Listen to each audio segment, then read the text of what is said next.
All right, this is AP, AB, and BC Calculus. This is an extra video for Unit 1. It's something that somehow I missed in the original video. So this is special trig limits. So once you know L'Hopital's rule, which is Unit 4, Section 7, you can actually figure all of this out without memorizing these limits. However, you don't learn that rule until Unit 4, and we're currently in Unit 1.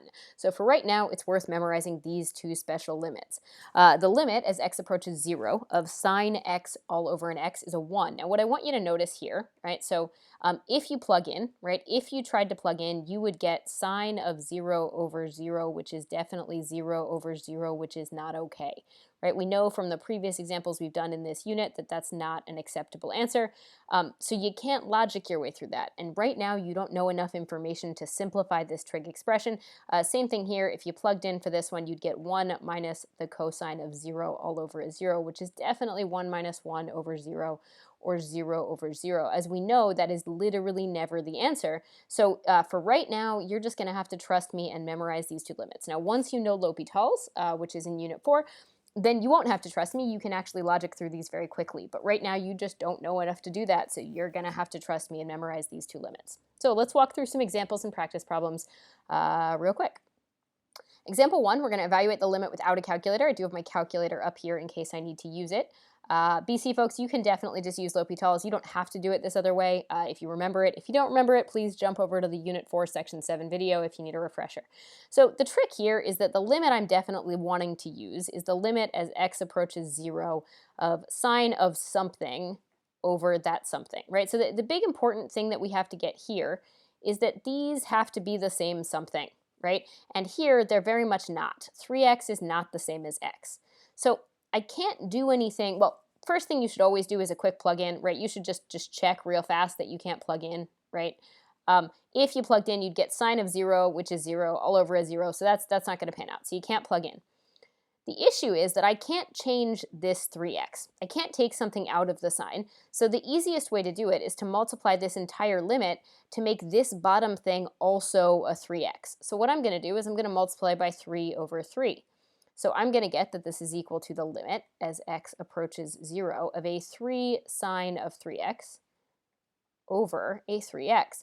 Well, now, technically, this is also supposed to be a 3x. Like these three things, if we go back to my highlighter for just a second, these three things are all supposed to be the same, x and x and x. But my argument is that in this instance, if x is approaching 0, then 3x is also approaching 0, right? Like if x is getting close to 0, triple of x is also getting close to 0. So essentially what I have is I have this 3 in front of the limit as 3x approaching 0 because it's the same as if x was approaching 0, right? Of this over this. Well, this is a pattern that we memorized. We memorized that this is equal to 1. So I get 3 times a 1, and my answer is just a 3. Now you can confirm this by graphing it in a calculator, right? So make sure your mode's radian, right? Because that's where we want to be when we're in calc. If I wanted to confirm this, I could put the sine of 3x divided by x, and I could look and see what's happening when x approaches 0. So if I graph this, oh, let me zoom 6 for a sec, because that's not a pretty window. Sure enough, if you zoom in, right, so if I pick zoom in, and then I go up here, you can see that what we're approaching should be close to a 3, right? So I could actually find that value, but you can definitely see that the answer we're approaching is close to a 3. So that's kind of the idea, right? So you can definitely check these on a calculator. You should be getting a number for them. You shouldn't be getting 0 over 0, which is an indeterminate form. All right, so same argument here, right? We see that this is that same pattern, right? So one way to think about this is let's pretend it's not x's. Let's say it's the limit as u approaches 0 of sine of a thing over that thing. Again, the trick is that all of these things, right, this is whatever u is, this is the same, and this is the same. So the problem here is that this is a 1/2 x and this is not a 1/2 x, and there's nothing I can do to make it a 1/2 x. If you did plug in 0 over, you'd get 0 over 0. You'd get sine of 0, which is 0, over a 0. So you definitely can't just plug in. So I say, cool, I very much want to make, I need to make this, so I need this to also be a 1/2 x, because I can't change the stuff that's inside the trig function. I'm just stuck with it. So the easy way to do that is to multiply by 1/2 over 1/2, which will make the bottom a 1/2 x. So if I do that, I get that this is the limit as, and it is x approaching 0, but again, I'm going to make that same argument that if x is approaching 0, 1/2 x is also approaching 0. So this is the pattern that we want, right? And if x is approaching 0, 1/2 x is also approaching 0. So I get that this is a 1/2 in front of a limit that I have memorized, right? So 1/2 x is approaching 0, sine of 1/2 x over 1/2 x. So these are all a 1. Sorry, my pen's a little bit wonky. That's all a 1. So I get that this is a 1/2. And I can confirm that by going to my y equals and changing this 3 that I had in there to a point, and we'll do second insert 5 for the half. All right, and we graph this, and sure enough, if I scroll down a little, you can see that that is about a half, right? So I could zoom out. If I zoom 6, you'll see it a little bit clearer, but that's going to be approaching a half as x approaches 0. All right, so this is the other limit, right? If we think about what we were given, right, we were given the limit as, I'll use u again just to make the point that it doesn't have to be an x. So as u approaches 0 of 1 minus cosine of u all over u is apparently a 0. Well, this is clearly that same pattern, right?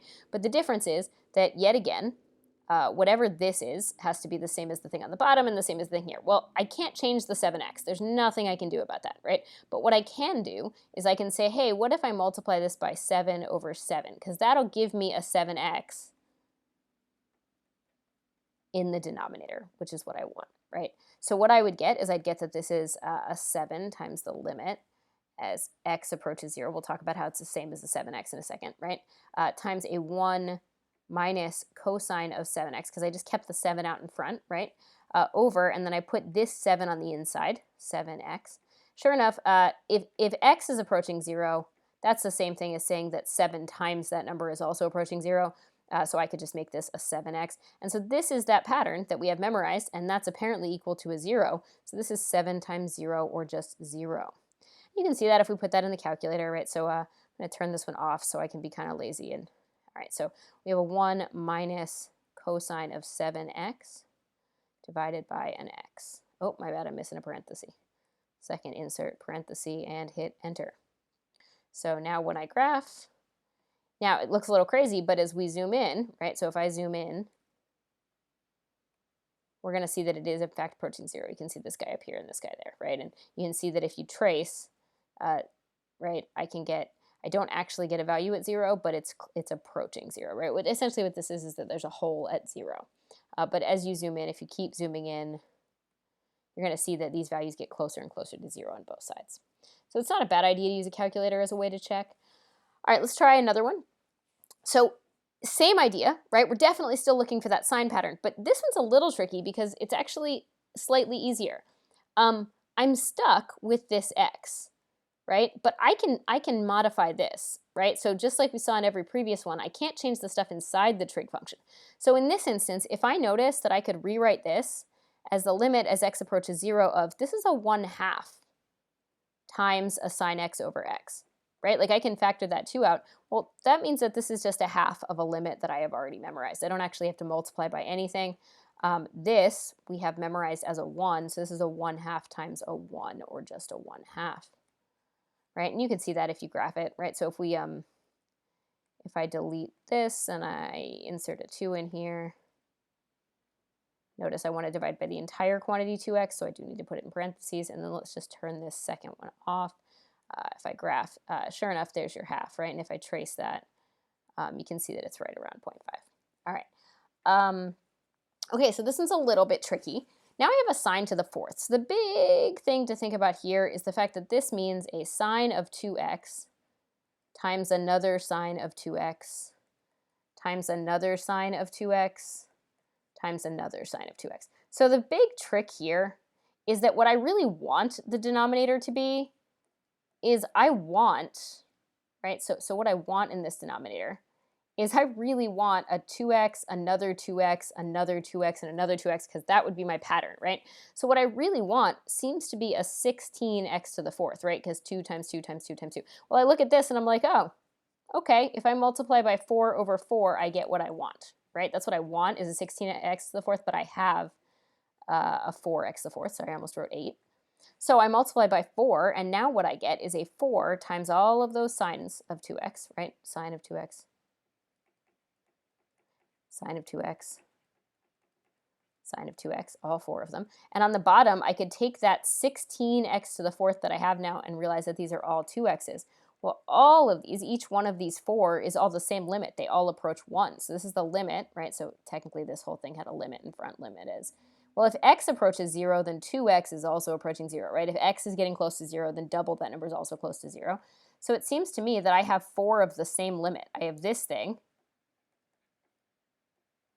right? I have this thing 4 times. There are 4 of these. Well, they're all 1. So I have this 4 sitting in front, times 1 times 1 times 1 times 1 seems to be a 4, right? And you can see that if we tried to put that in the calculator. The biggest trick here is that to put that in the calculator, you're going to have to be a little bit clever. So I'm going to clear this out. To put this in the calculator, I'm going to have to do the sine of 2x, close the 2x, close the sine, caret 4, right? Divided by, and then on the bottom in parentheses, I'm going to need a 4x caret 4, which is kind of a headache, right?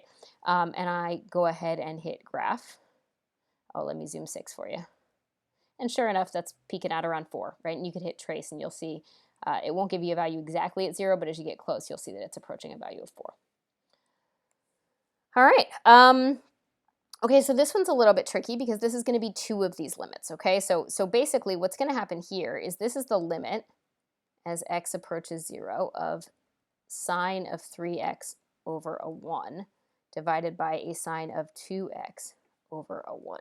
Well, what I want out of this, right? So it's helpful to think what you really want in your brain, right? What I really want is I want this to be a 3x and I want this to be a 2x. Well, the easiest way to get that is to multiply by this. 1 over 6x and 1 over 6x, because that's the least common multiple. So what I'm going to do is I'm going to take this and multiply by 1 over 6x and 1 over 6x. And what I'm going to get is this is the limit as x approaches 0 of a sine of 3x over 6x divided by a sine of 2x over 6x, right? Now that's still not quite the limit I want, right? Because I really want this, so I want this to be a 3x and it's a 6x. So I'm going to clean up a little bit more and say that this is the limit as x approaches 0 of sine of 3x over a 2 times 3x, because that'll give me this pattern I want, right? And that's what 6x would be. And a sine of 2x over a 3 times a 2x. Okay, hang on. Let's change our view to page width. There we go. Okay, so what's going to happen here is that this is the limit. Now remember, if x is approaching 0, then 3x is also approaching the number 0, and 2x is also approaching 0. So I can make this the limit as 3x approaches 0 of a 1/2 times this sine of 3x over x, because that's what this 1/2 would give me, right? Divided by a, the limit as 2x approaches 0 of a 1/3, and then this sine of, there was a 3x there, sine of 2x over 2x, which is also 1. So I seem to get that this is a 1/2 times a 1 over a 1/3 times a 1. 1/2 divided by 1/3 is a 1/2 times 3 over 2, or 3 over 1. So I get 3 over 2 as my final answer. Now that's a pain, but you can confirm it on the calculator. I should get 1.5, so let's go ahead and see what happens if I do sine of 3x divided by sine of 2x, and I graph, I should get about 1.5, and sure enough, that's about 1.5. You can trace it. It won't give you exact value at 0 because that's a whole, but it'll give you 1.44 when you're close. So it's 3/2. All right, let's do 2 more that don't involve sine or cosine explicitly. So tangent of 2x. Well, there's no rule for tangent of 2x, but if you did try to plug in, you would get tangent of 0, which is 0 over 0, so that's not the answer. So instead, I'm going to have to remember that the tangent of u is sine over cosine, right? So I'm going to have to remember that tangent of u is sine over cosine. So I'm going to rewrite this as the limit as x approaches 0 of a sine of 2x divided by a cosine of 2x, all divided by an x. Well, the cosine's not what's creating my problem because cosine of 0 is just 1, so that's not the big deal. So I'm going to rewrite this as the limit as x approaches 0 of a sine of 2x cosine of 2x times this 1 over x. And I'm going to recognize that I could put these two together as a single fraction. So I get the limit as x approaches 0 of sine of 2x all over an x times this thing. But remember, this thing's not my problem. Like this, right? This is just a number. 1 over cosine of 0 is just a 1, so that's not a big deal. So essentially, I'm going to get that this is the limit as x approaches 0 of sine of 2x over x times a 1, because if I did the limit and plugged in here, I'd get a 1. So now I just need to do the same trick I did before. This is a 2x. I need to make the bottom a 2x by multiplying the whole thing by 2 over 2. So I'm going to get that this is a 2, limit as 2x approaches 0, because again, if x is approaching 0, 2x is also approaching 0. Sine of 2x over 2x, this is also a 1. So I get that this is 2 times 1, which is totally just a 2. Okay, last problem on this video. So again, here I don't have a sine or a cosine overtly. What I do have is a cosecant. So this is the limit as x approaches 0 of an x over sine of x. Well, I don't actually have a formula for that, right? I have a formula for the reciprocal of it, but I'm going to argue that this is the same as the limit as x approaches 0 of a 1 divided by the reciprocal of this, sine x over x. Well, that's the limit as x approaches 0 of 1 over the limit as x approaches 0 of a limit I have memorized. Well, this is a constant, it's always a 1, and we memorize this as a 1, so I get 1 over 1, which is 1. And that is our little bit of extra practice on trig limits in Unit 1.